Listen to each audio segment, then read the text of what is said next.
এখন থেকে আপনার প্রিয় সিরিয়ালগুলো ফ্রিতে দেখুন এক্সক্লুসিভলি শুধুমাত্র সান নেক্সটে। এখনই অ্যাপ ডাউনলোড করুন। থেকেই জাগৃতি কোনোভাবে জানতে পেরেছেন যে কুণাল বাবার অবৈধ সন্তান হতে পারে, কিন্তু হসপিটালটা কোথায় সেটাও তো কিছু জানি না, কিন্তু জানতে হবে।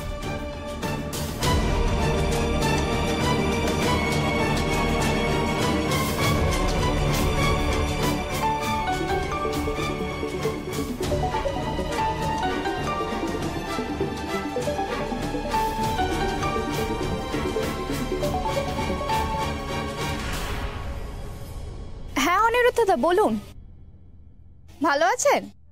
হ্যাঁ পায়েল, ভালো আছি। তুমি ভালো আছো? হ্যাঁ চলে যাচ্ছে, বলুন। আচ্ছা, প্রীতম এখন কেমন আছে? দাদা ভাই এখন অনেকটাই সুস্থ আছে। বৌদি ডাক্তারবাবুর সাথে কথা বলে অনেকটাই হেল্প হয়েছে। মানে পরশু তো দাদা ভাইয়ের নেক্সট কাউন্সিলিং আছে। ডাক্তারবাবু বলেছে কিছুদিনের মধ্যে হয়তো দাদা ভাইয়ের সব ঘটনাই মনে পড়ে যাবে।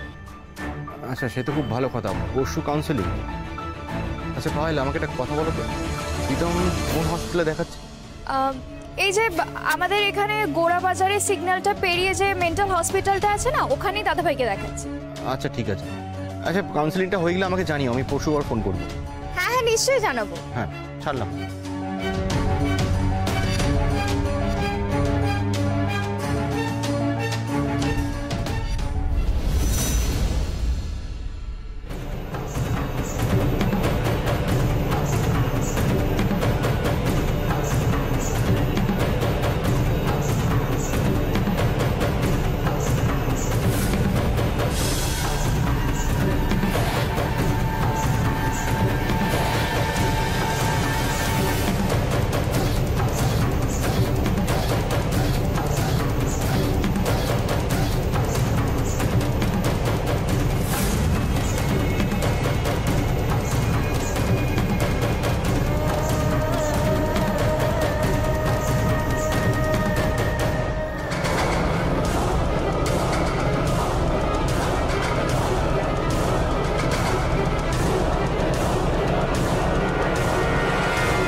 মানে আমি ঠিকই ভেবেছি, জাগৃতি এই হসপিটালে কারোর সঙ্গে দেখা করতে আসে, কিন্তু কার সাথে?